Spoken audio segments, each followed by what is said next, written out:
고린도후서 12장입니다. 고린도후서 12장 지금 함께 읽어주셨는데요. 제가 문자로 좀 미리 말씀을 드렸는데 오늘은 전반부만 좀 살펴보고 다음 주에 후반부를 또 살펴보도록 하겠습니다. 고린도후서 12장은 1절부터 내용이 일관되게 진행되고 있습니다. 지난주에 설교 들었으니까 지난주 내용하고는 전혀 다른 내용이 또 나오겠지, 그런 기대는 안 하시는 게 좋습니다. 말씀이 나왔으니까 말씀을 드립니다. 설교를 기대하십니까? 설교를 기대하는 분들의 대부분의 기대가 이런 겁니다. 오늘은 또 어떤 좋은 이야기가 들어질까? 오늘은 어떤 본받을 만한 사람 예화를 말씀해 주실까? 우리 교회는 안 그렇고요. 다른 교회는 그런 얘기들을 많이 합니다. 그래서 한 주 주일날 예배를 딱 드리고 설교를 듣잖아요. 그러면 그 주 중에 제가 부목사로 사역을 하는 동안 늘 성도분들을 만나서 설교에 대한 이야기를 제가 듣잖아요. 그분들이 하는 얘기를 그냥 옆에서 들려요. 그러면 성경 얘기는 하나도 없고요. 기억이 안 나시는 것 같고요. 그 설교 중에 나왔던 예화에 등장했던 위대한 인물, 그 얘기만 나옵니다. 우리 아들도 그 사람 같았으면 좋겠네. 설교가 온통 그쪽으로만 집중이 되었었습니다. 여러분은 뭘 기대하십니까? 행복누림교회에서 설교를 기대할 수 있는 내용은 다른 거 없습니다. 오늘은 하나님의 성품, 하나님께서 내게 주신 것, 어떤 것을 깨닫고 배울 수 있을까? 그런 내용으로 기대를 해주시면 맞을 것 같습니다. 고린도후서 12장 1절에 보니까 환상과 계시라는 단어가 등장했었습니다. 그래서 지지난주에 환상과 계시라는 은사를 말하는 것이 무익하다라고 말하는 바울의 가르침을 살펴봤었습니다. 환상과 계시라는 은사에 대해서 바울이 설명하는 내용이 12장 전반부에 시작되었었습니다. 오늘 말씀을 시작하면서 조금만 더 확장해서 조금만 더 생각해보고 오늘 봉독한 11절부터의 말씀을 풀어보도록 하겠습니다. 은사는 분명하게 저와 여러분들이 몇 번 반복해서 말씀을 상고했었습니다. 은사란 하나님께서 어떤 사람이 하나님을 알아갈 수 있도록 필요한 것, 도와야 하는 것, 부족한 부분을 꼭 있어야 되는 내용을 하나님께서 보시고 하나님께서 판단하셔서 하나님께서 그 사람에게 맞는 선물을 주시는 것, 이것을 은사라고 했습니다. 그래서 여러 가지 내용을 말씀드렸죠. 절대로 그 사람에게 필요해서 그 사람에게 하나님께서 주신 것이기 때문에 내가 받은 은사를 가지고 다른 사람과 비교한다거나 저 사람이 받은 은사가 더 좋아 보이네, 저 사람이 받은 은사가 더 부럽다, 이렇게 생각할 필요가 없다는 겁니다. 방언에 대해서 많은 분들이 알고 있으니까 방언에 대한 예를 제가 들어서 몇 번 설명을 드렸었죠. 저 집사님은 신앙이 얼마나 좋아서 방언의 은사를 받았을까가 아니라고 말씀을 드렸습니다. 그 사람이 하나님을 알아가게 하기 위해서 하나님께서 필요하다고 판단하셔서 그 사람에게 맞는 은사를 방언으로 주신 것뿐입니다. 방언, 기도죠. 기도. 우리가 흔히 알고 있는 바대로 기도할 수 있는 거예요. 사람의 말 말고 하나님께서 주시는 언어로 기도할 수 있도록 도와주시는 게 방언의 은사예요. 왜 주셨을까요?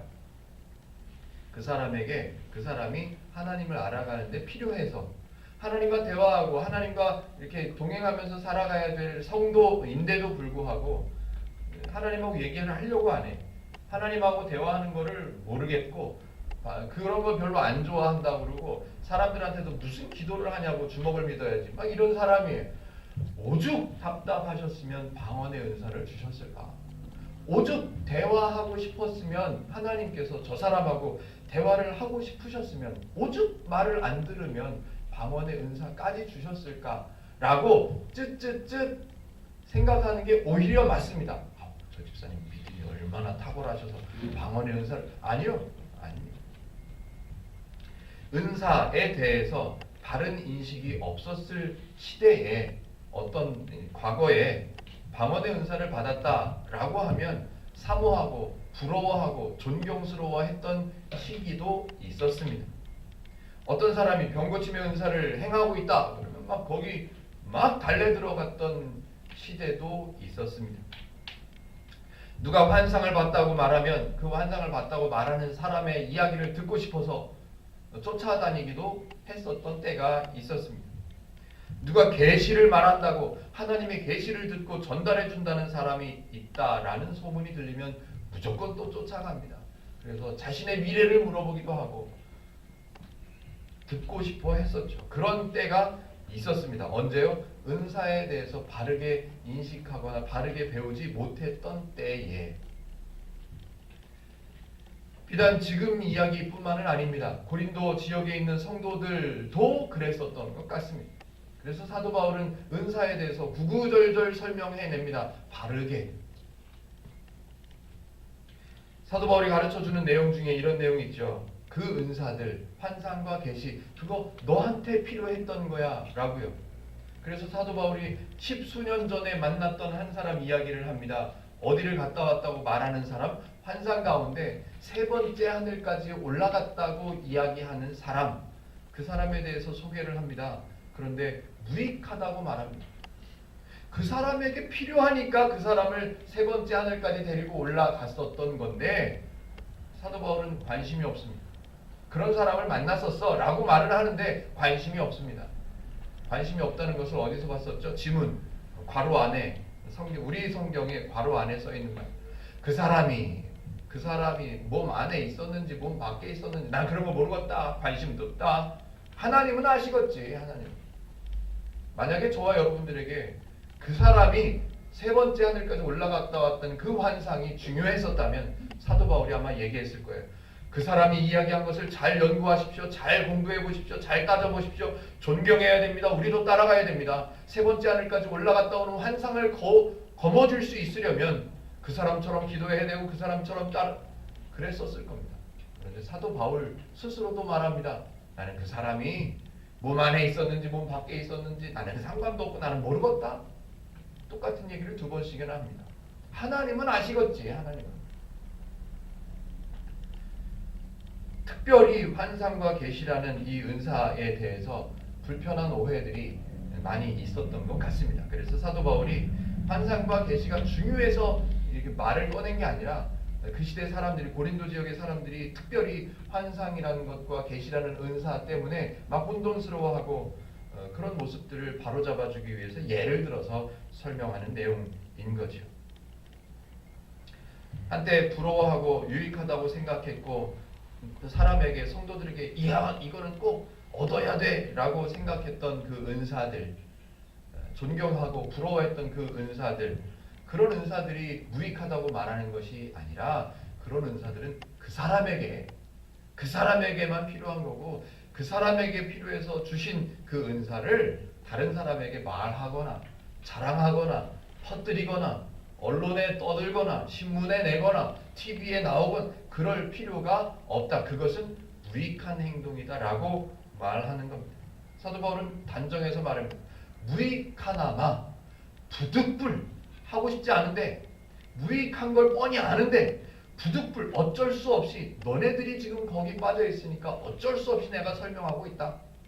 그게 12장 1절에서 소개하는 내용입니다. 지금 바울은 계속해서 뭘 얘기하냐면 자기 자신 또는 성도가 받은 은사들에 대해서 바르게 설명해 주고 있습니다. 분명히 하나님께서 주신 것임에도 불구하고 오해하고 있는 은사, 그 이야기를 지금 계속해서 설명합니다. 오늘 11절부터 나오는 내용 중에서 사도 바울이 가르쳐주는 은사란 하나님은 어떤 분, 성도는 어떤 사람, 이 내용을 한번 잘 포인트를 집어보시면 좋겠습니다. 은사를 이해하는 과정 중에 꽤 중요한 부분을 한 가지 소개해드리겠습니다. 은사를 받았다 이렇게 표현했었습니다. 어떤 집사님은 무슨 은사를 받았대, 어떤 목사님은 어떤 은사를 받으셨대 라고요. 표현을 바르게 고쳐보겠습니다. 은사를 분명히 받았음이 있습니다. 받을 수 있습니다. 받았을 수 있습니다. 그런데 우리의 표현을 바꿔야 되는 이유는 우리의 생각을 좀 고쳐보기 위해서입니다. 제가 이렇게 권면해 드려보죠. 아무개 집사님이 무슨 은사를 받으셨대가 아니라 하나님께서 아무개 집사님에게 그 은사를 주셨대. 다시요. 방언의 은사를 받았어가 아니라 나 하나님께서 방언의 은사를 주셨어. 비슷한 말 같은데 뭐 엎어치나 뒤치나 뭐 그 말이 그 말 같은데 생각의 차이이기 때문에 완전히 다른 내용이 됩니다. 지금까지의 풍습, 지금까지 걸어온 길들을 돌아보면 완전히 다른 표현이 됩니다. 사람이 중심이 돼서 내가 받았다라고 강조하다 보니까 나 받았어. 너는 뭐 받았니? 나는 이거 받았는데 너는 뭐 받았어? 니께 좋으니 내께 좋으니 이렇게 걸어왔었단 말이죠. 그래서 자랑하기도 하고 신문에 내기도 하고 기독교 신문 한번 보시면 광고 조그만한 광고란 한번 보시면 수두룩합니다. 예언의 은사를 받은 아무개 집사님이 집회한다고 어느 기도원 어디 교회에서 한다고 광고 내용이죠. 광고 내용. 왜? 내가 받았다고 생각하니까. 내가 받았어. 내가 이렇게 생각했거든요. 그런데 바꿔서 하나님이 주셨어. 나 방언의 은사를 하나님께서 주셨어 라고 말하면 자랑이 될 수가 없는 거예요. 그렇게 생각하는 사람이라면 이게 자랑이 될 수 없는 거예요. 내가 수고해서 내가 노력해서 내가 새벽기도 40일 새벽기도를 특별 40일 새벽기도를 대근상을 받아서 하나님께서 내게 은사를 주신 게 아니거든요. 내가 노력해서 받은 게 아니라 하나님이 주셨다고요. 은혜로 그냥 조건 없이 이유 없이 하나님께서 보시고 필요하다고 생각하셔서 주셨어요. 제 얘기를 지난주에도 했었죠. 제가 목사라도 안 시켜주셨으면 제가 여기 이 좋은 주일 아침에 여기 교회 나와서 예배를 드릴 만한 위인이 못 된다는 것을 아시기 때문에 목사라도 시켜놔서 이 가르치는 은사를 주셔놔서 제가 이렇게 감당하고 있는 거죠. 제가 목사라고 자랑할 이유가 없는 거죠. 나 성경 미리 공부했어. 이거 자랑할 필요가 없는 거예요. 왜? 나는 이게 필요해서 나에게 주신 거니까. 제가 목사기 때문에 성경을 미리 연구했습니다. 미리 가르치는 은사를 받은 제가 이렇게 말하면 자랑할 만하죠. 그런데 제가 얼마나 부족하면 하나님께서 가르치는 은사를 주셨습니다. 이거 자랑거리가 안 되는 거예요. 이렇게 말하면. 내 믿음이 남들보다 커서 내가 신앙생활을 남들보다 잘해서 내가 남들보다 좀 더 거룩한 생활을 해서 그래서 하나님께서 나에게 은사를 주셨다. 이게 아니라는 거죠. 은사는 한 사람을 하나님께서 보시고 판단하시고 그 사람에게 필요한 은사를 하나님께서 생각하셔서 결정하셔서 하나님께서 주셨다는 거예요. 외모가 이쁘십니까? 찬양을 잘하고 연주를 잘합니까? 성격이 좋으십니까? 남들이 안 하는 일을 나는 솔선수범해서 하는 것을 나는 좋아합니까? 하나님께서 그런 은사를 주셨다고 생각을 하셔야 맞습니다.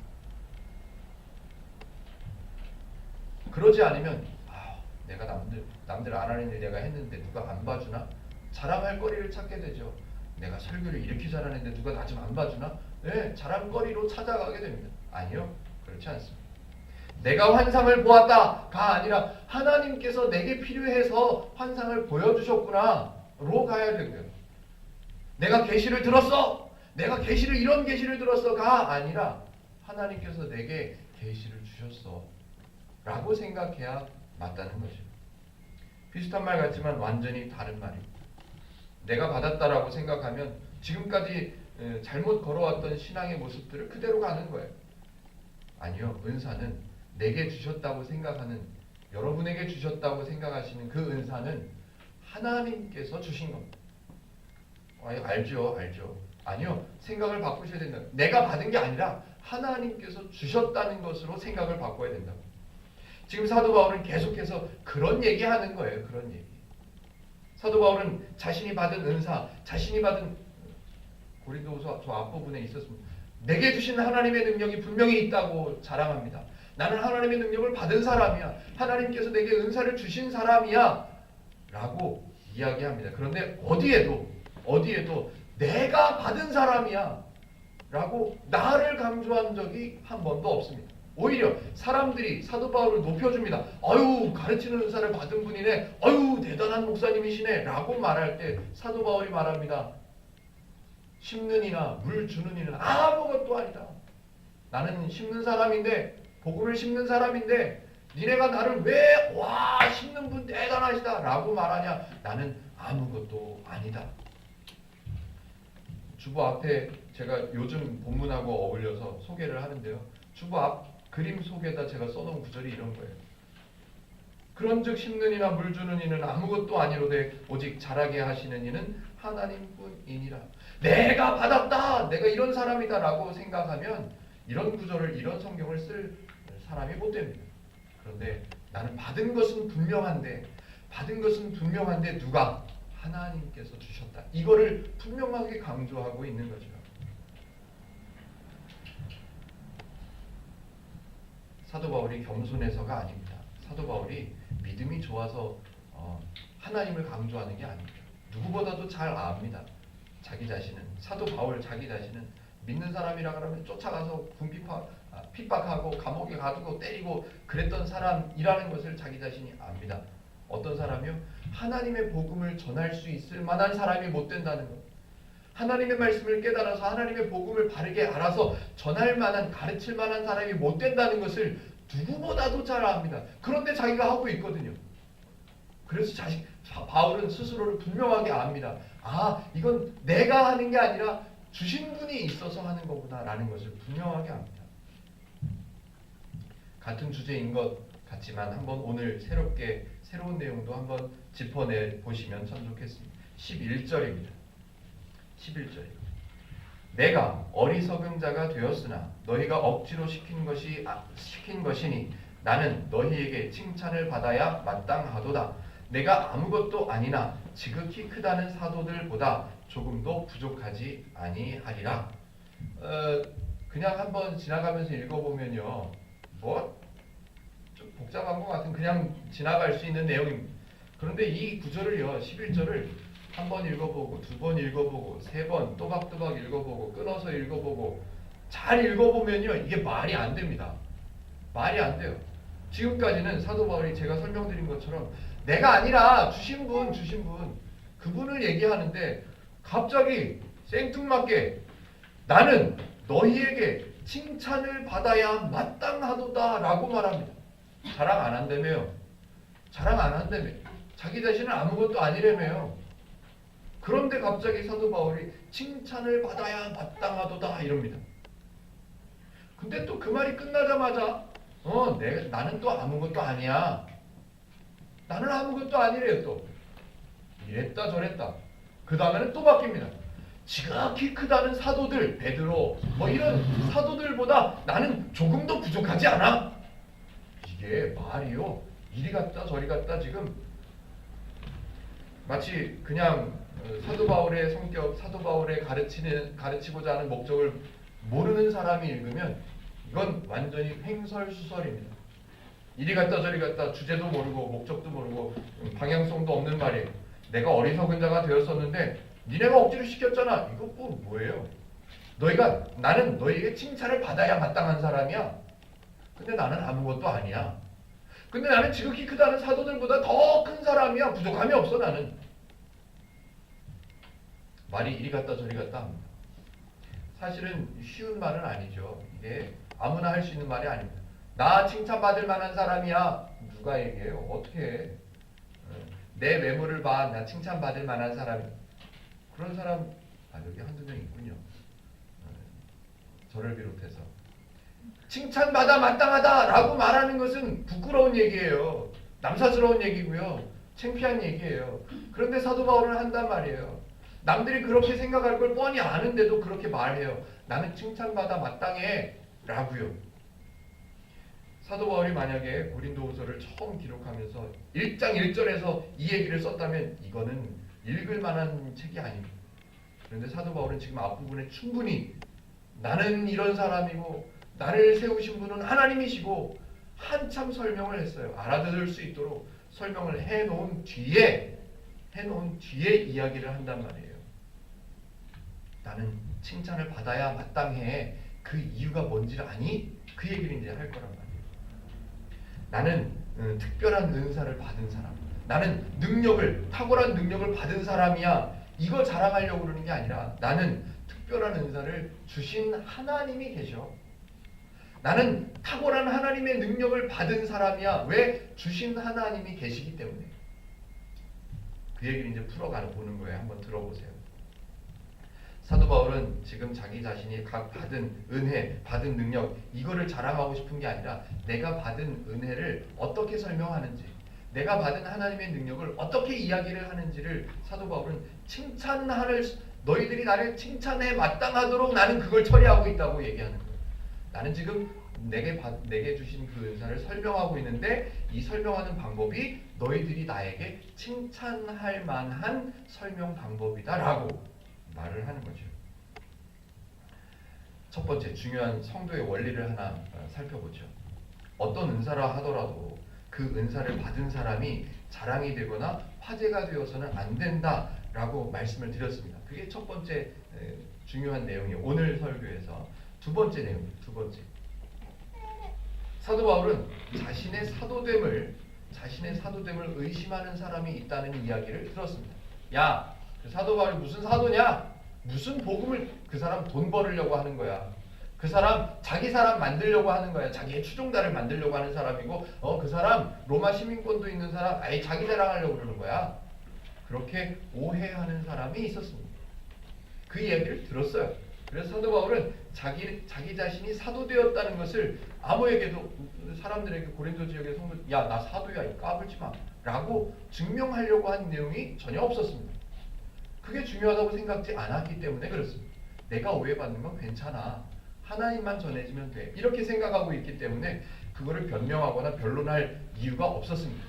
12장 앞부분까지는 아무데도 그런 내용이 없었습니다. 그런데 갑자기 12장 12절에 와서 내가 사도라는 증거를 지금부터 보여주겠다. 갑자기 내가 사도라는 것을 표를 보여줄게. 표가 뭐냐 하면 그러면서 설명을 합니다. 12절을 한번 읽어보죠. 같이 한번 읽어보실까요? 12절입니다. 12장 12절 시작. 사도의 표가 된 것은 내가 너희 가운데서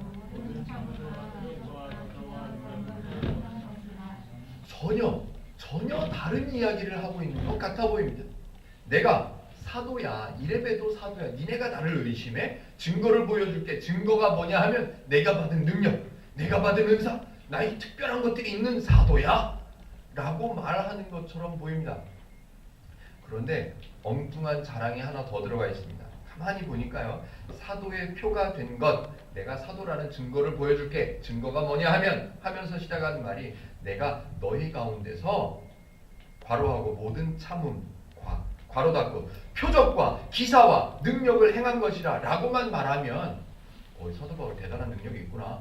바울이 능력을 받았구나. 이렇게 생각할 수 있는데 모든 참음도 함께 들어있다는 겁니다. 참음에 대해서 사도 바울이 구구절절 엄청나게 많은 양을 소개했었습니다. 내가 매도 40에 하나 감한매를 3번 맞고 태장에도 맞고 감옥에도 갇히고 굶고 춥고 잠 못 자고 이랬던 나다. 내가 이럴 수 있었던 것은 하나님이 나와 함께 하셨기 때문이다 라고 설명하는 그 내용을 이야기하는 거예요. 모든 참음과 표적과 기사와 능력, 성경에는 많이 써있지 않지만 사도 바울도 표적도 나타냈었고요. 기사도 행했었고요. 능력도 나타냈었습니다. 그런데 사도 바울은 그 어디에도 자기 자신이 받은 능력을 자랑하는 것이 없었습니다. 사도 바울은 지금 이 얘기를 왜 꺼내냐 하면 나는 사도가 분명해. 뭐를 보면 아냐 하면 내게 주신 것들을 보면 알아. 내가 할 수 없었지만 내게 주신 게 뭐가 있냐면 오래 참는 거. 나 이거 못해. 내가 예전 같았으면 누가 나를 때려? 그러면 나 한 대 맞으면 10대 때린 사람이야. 나 이런 거 못해. 내가 모든 참음을 너희 앞에서 행할 수 있었던 것은 누구 때문이다? 하나님이 계시다는 증거다. 내가 표적을 행해서 내가 표적을 행한 것이 대단한 것이 아니라 이게 뭐냐면 내가 사도인 것의 증거야. 기사를 행했고 능력을 보여줬습니다. 내가 사도인 증거를 제시했습니다. 왜 이렇게 말할 수 있었냐 하면 사도 바울은 사도라는 단어의 의미부터가 달라요. 사람들은 이렇게 생각했죠. 사도, 와 높은 분이다. 목사님, 존경해야 하는 분이고 목사님, 높으신 분이고 사도, 대단한 사람들은 그렇게 생각했는데 사도 바울도 만약에 그렇게 생각했었다면 나 사도 아니야 라고 얘기했었어야 맞습니다. 사도 바울은 사도라는 단어를 어떻게 이해하고 있냐면 하나님의 부르심을 받은 일꾼 정도로 생각하는 거예요. 사람들은 거꾸로 생각해요. 특별한 능력을 받은 사람, 이런 사람을 사도라고 생각해요. 사도 바울은 앞에 설명한 내용들을 이렇게 표현합니다. 내가 앞에 계속 설명한 나의 연약함, 이런 것들을 참을 수 있었던 것은 하나님 때문이었다. 내가 죄인이었을 때는, 내가 죄인 상태였다면 이런 거 말도 안 된다. 내가 참어? 내가 참기는 무슨, 내가 표적을 행해? 야, 이거 내가 할 수 있는 일이 아니었어. 내가 어떻게 이런 일을 해? 그래서 하나님께서 나를 부르셨다는 것을 증명합니다. 그래서 나는 사도라고. 사도이기 때문에 너네가 존경해야 된다라는 말이 아니라 사도이기 때문에 나는 이렇게 할 수 있었어. 왜? 사도가 뭐라고요? 하나님께서 부르신 일꾼 정도로만 생각하기 때문에. 탁월한 설명입니다. 14절 너무너무 좋은 설명이 이제 등장할 겁니다. 지금 11절과 12절만 설명한 것만 해도 탁월한 설명입니다. 우리가 보기에는 앞뒤 왔다 갔다 하는 것 같아 보여도 지금 사도인 것을 오해하고 사람들이요, 복음도 오해하고 있고 바울도 오해하고 있고 은사도 오해하고 있고 하나님까지도 오해하고 있는 사람들에게 지금 사도 바울이 설명하는 것은 대단한 설명입니다. 성도인 우리, 저와 여러분들은 하나님께서 주신 은사 때문에 현혹되거나 부러워하거나 존경하거나 욕심내거나 비교하거나 그러지 말아야 한다는 얘기입니다. 사도 바울이 스스로 그러고 있습니다. 나 받은 거 많은데, 능력도 있고 표적도 행하고 기사도 행했는데 나 이거 아무것도 아니다. 하나님이 계셨기 때문에 할 수 있었다 라고. 14절까지만 오늘 살펴볼 겁니다. 14절이 제가 오늘 전달해 드리고 싶어하는 중요한 내용이 등장하기 때문에 14절까지 보겠습니다. 같이 한번 읽어주시겠습니까? 14절이요. 시작. 보라, 네가 이제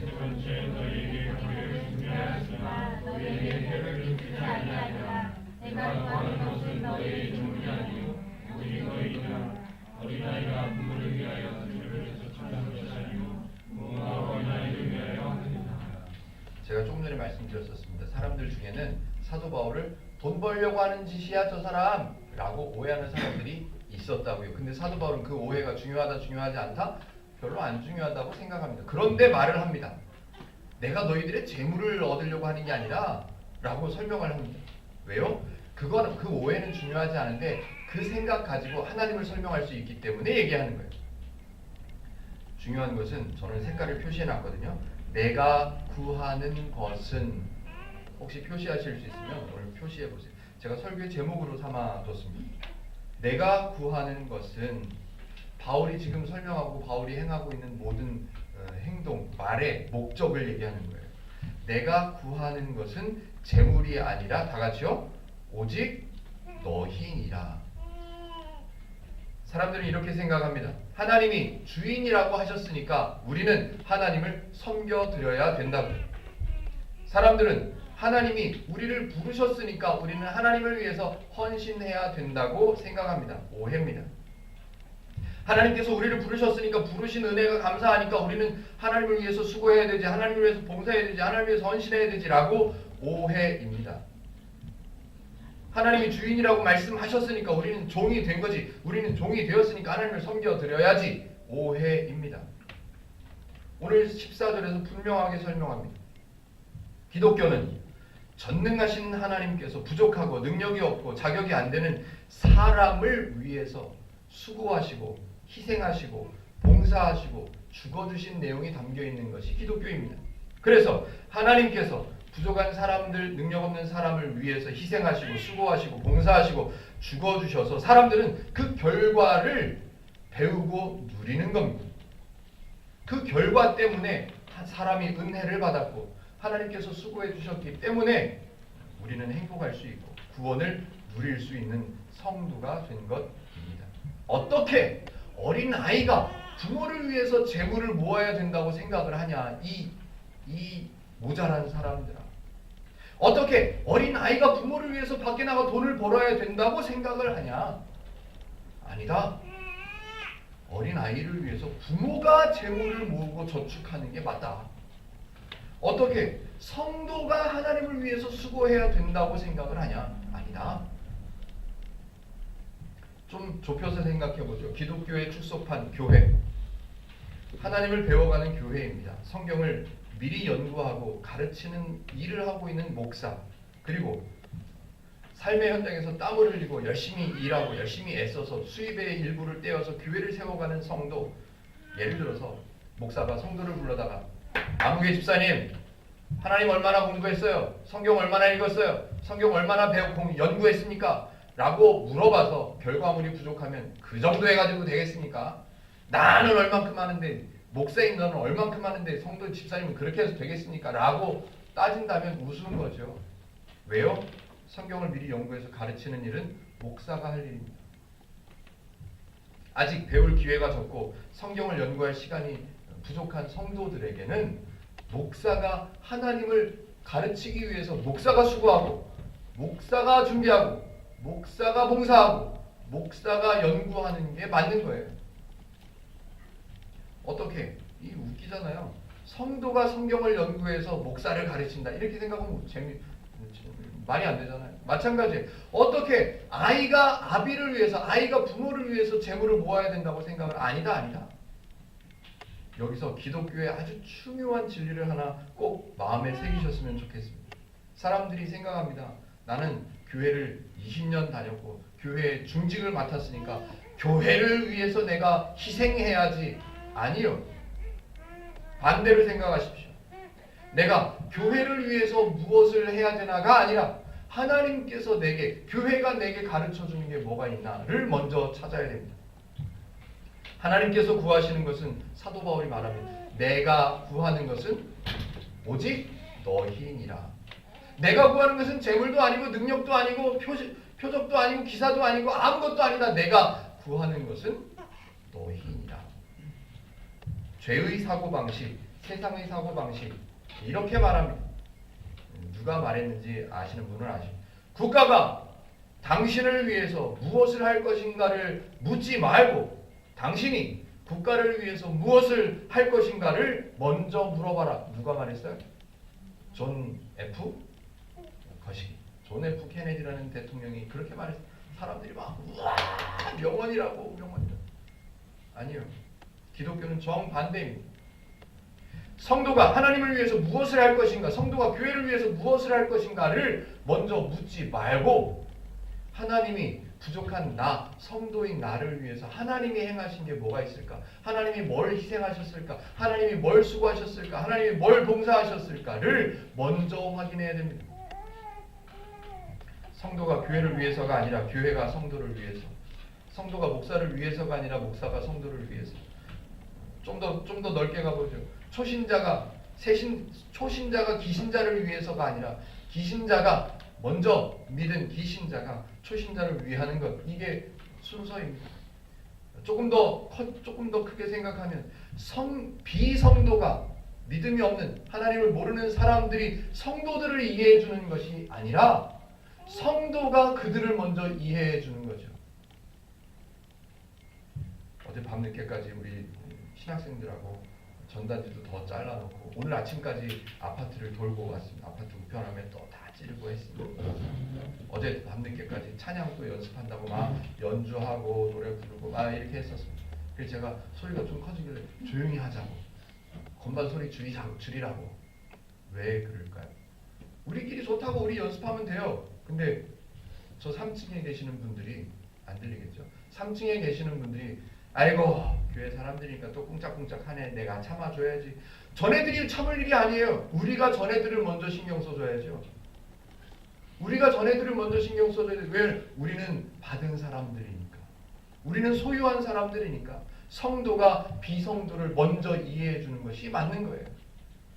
아니 교회니까 전애들이 이해하겠지 뭐 꽝꽝꽝. 아니요. 거꾸로 행복 누린 교회가 세워지면서 우리는 고린도전서와 고린도후서를 살펴보기 시작했었습니다. 지금까지 살펴보고 있습니다. 왜요? 왜요? 고린도전서, 고린도후서에는 교회가 무엇인지, 성도가 어떤 사람인지, 하나님이 어떤 하나님이신지를 설명해주고 있는 내용으로 가득 차 있기 때문에 행복누린 교회가 시작되면서 교회가 뭔지도 모르고 우리 교회가 세워지면 어떻게 하면 사람을 많이 모을 수 있을까? 이거 연구하면서 교회가 시작되고 싶지가 않았었습니다. 어떻게 하면 우리 교회가 더 예뻐 보일 수 있을까? 아니요. 어떻게 하면이 아니라 행복누림교회가 시작돼서 내가 행복누림교회 성도가 돼서 하나님을 어떻게 하면, 하나님이 어떤 분이실까? 하나님이 어떤 일을 하셨을까? 내가 몰랐던 하나님의 성품은 무엇일까를 먼저 알고 출발해야 되겠다라고 저도 판단했고 동의를 구했었고, 그래서 고린도 전서를 시작했었습니다. 하나님은 어떤 분이신가를 우리는 배워야 합니다. 교회는 무엇인가를 우리는 먼저 배워야 합니다. 분명히 교회를 이해하고 하나님을 이해하고 성도가 어떤 사람인가를 이해해야 교회가 교회로 세워져 갈 수 있습니다. 어떻게 하면 사람들을 많이 모을 수 있을까? 우리는 1년 지나서 처음 했잖아요. 우리가 한 게 아니라 우리 신학생들이 와서 도와줬잖아요. 교회를 알리는 일을 처음 해봤습니다. 제가 페북에다 글을 남겼어요. 우리 이런 일 했어요 라고 사진도 한 장 올려놓고 그 밑에다가 댓글을 제가 하나 써놨습니다. 거리 전도라고 표현하고 싶지 않아서 교회에 소개하는 일이라고 표현했다고. 거리 전도라는 개념을 우리가 오해하고 있는 게 너무 많기 때문에 거리 나가서 전도한다고 생각하지 않는다. 그렇게 표현하고 싶지가 않다. 왜? 우리도 아직 하나님을 제대로 못 배웠고 우리도 엉뚱하게 오해하고 있는 내용들이 수두룩빽빽한데 우리가 뭘 전도한다고 가서 전도를 하나? 교회를 소개하는 걸로 하죠. 부족하지만 목사의 마음이었었습니다.